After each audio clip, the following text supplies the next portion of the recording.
Hello. Okay, so we are now moving on to talk about AI and the digital future at the UN. I'll be talking to Amandeep Singh Gill. He's a former Indian diplomat focused on disarmament issues and is now leading up the charge at the UN on trying to sort of rewrite the rules of the internet. Maybe that's a little too much, but anyway, come on in. All right, good to see you. Thanks. Not rewriting the rules of the internet. No. Well, we've got to spice things up. So the Secretary General has an extremely ambitious program over the next year to try and increase the UN's role in internet governance, in trying to set guardrails for AI. This is going to be a very complicated process involving coordinating the UN bureaucracy, bringing member states on board. So why don't you talk a little bit from your perspective about what your goals are, and and why the UN should be playing this role. We can get into the challenges later. Sure. So let's leave aside the issue of internet governance, which is dealt with in a very specific forum called the Internet Governance Forum. It's a multi-stakeholder forum, long established and very competent. It does its job well. It's partly the reason why we have a global internet, and despite the geopolitical upheavals, we can still connect to it, hopefully from everywhere, provided you have connectivity, which is another issue. What the SG is focused on is supporting the member states in getting to the Summit of the Future next year, 2024, with a set of ambitious outcomes. One of those 5 outcomes is the Global Digital Compact, a kind of once-in-a-generation opportunity to come together, a set of principles, but also commitments and objectives and action areas, review and follow up, so we can handle the misuse, the potential misuse, address the digital divide, and harness digital transformation for the sustainable development goals. Right. So in terms of risks and that might provide some challenges, I mean, you're dealing with a very state-centric organization, and you have states with different values and views about how this issue is to be dealt with, and quite a number of powerful, influential member states, including China, Russia, Turkey, others, have essentially used the technology and to sort of stifle dissent, to control their populations. And so there's a certain concern that by bringing this into sort of state negotiations, that you provide an opportunity for these forces to sort of influence the outcome. So how do you address that?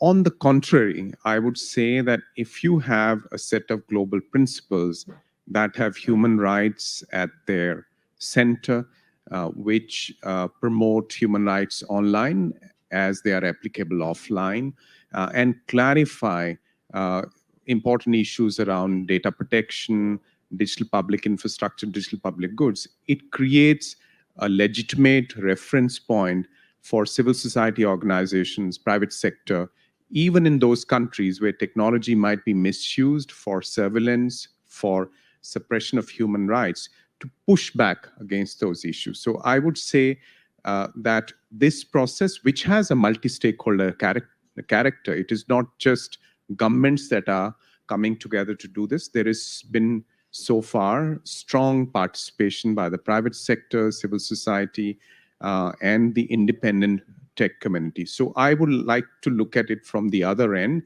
And there are concrete action points, potential action points inside the Global Digital Compact that will allow us to push back against the misuse of technology. For instance, a human rights advisory mechanism, which we are working on with the Office of the High Commissioner for Human Rights, so that when governments draft legislation, they do not use national security or other reasons to kind of suppress content in ways that undermines freedom of expression.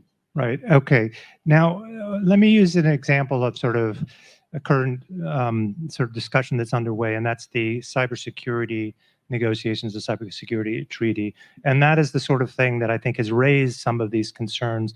There have been discussions about whether the definition of crimes is too broad, and that it would sort of encompass a whole group of people who, in some ways, are helping to deal with these issues of cybersecurity. Researchers who investigate, look at, try to test the programs of big tech companies to make sure that there aren't flaws in them. And there's some concern that these people would be kind of swept up in these broader sort of interpretations. Yes. But what's the bigger problem? The bigger problem is that we are leaking 5 to 7% of global GDP to cybercrime, to ransomware. And this is a growing problem in the developing world, where digital economy is one of the fastest growing components of the GDP. So there is a need, a global need, to track down cybercrime, to prevent the misuse of these technologies, and promote the growth of the digital economy, which has these inclusion aspects related to it, the acceleration of financial inclusion, for instance. Now, we have to make sure that these provisions are not misused, but that doesn't mean that they are not required. And the other problem we have is that agreements we have so far, for instance, the Budapest Convention, that is a set of like-minded countries. So we need to kind of expand it to a global footprint. And the negotiation that the Algerian ambassador in Vienna, she's leading, negotiation also taking place in New York, are tough.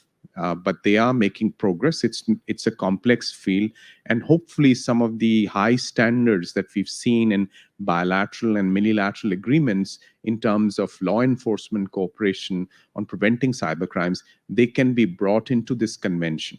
Now, both you and the Secretary General have underscored the importance of having this be sort of a multi-stakeholder process. But as people who kind of follow the UN realize that it's not that sort of it's not an always favorable environment for outsiders who non-state members, and so there's concern that in this process, once you bring it into kind of a member state negotiation, that there's almost a natural reflex to keep tech people, private sector, civil society kind of on the sidelines. Like, how will that be addressed? Right. So when I came back to the UN last year, I mean, I'm a relative newcomer to the UN, I became aware of some of the practical difficulties. This is how we've designed the UN, primarily as an intergovernmental forum. But when you deal with digital technologies, artificial intelligence, the state-centric view does not help you that much. The human resource, the data, the expertise is in the private sector. They are often the ones with the up-to-date information. Even advanced governments, countries in relatively advanced countries don't have that information. So how do we, within the existing structure, without breaking it down and building it up again, how do we bring that element? So we've tried to be creative, and I can't speak for others in the system, but I think I have my clear instructions from the Secretary General to give you just one example. For his high-level advisory body on artificial intelligence, in parallel with the normal process of circulating note verbals to the member states, asking them to nominate experts, we opened a public call for nominations with certain criteria, transparency around what kind of fields of expertise we were looking for. And we've been really overwhelmed by the response. So going forward, we'll have an advisory body that'll have strong participation from the private sector, strong participation from civil society and the independent tech community, academia, as well as government-nominated experts, so we can together make sense of what's the risk landscape, what's the opportunity landscape, what's missing in the current governance efforts, what needs to be invested in. It'll be a truly multi-stakeholder effort. Right. So we have very little time left, but I wanted to ask you one last question. And part of your role, I gather, is to help coordinate across the system.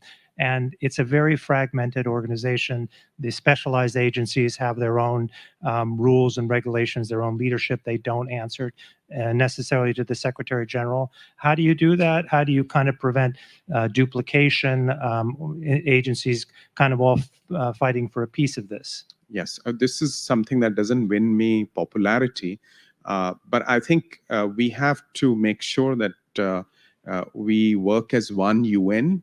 To give you again a concrete example, I'm sometimes worried by the anthropomorphic characterization of artificial intelligence in UN meetings.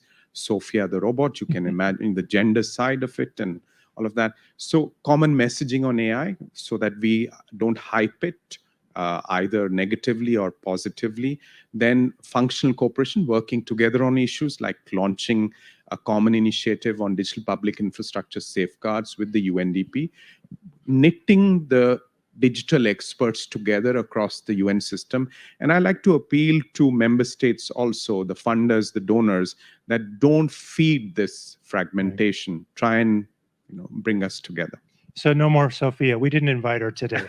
Thank you. All right. Thank you very much. Sorry we couldn't talk some more. Pleasure. Right on.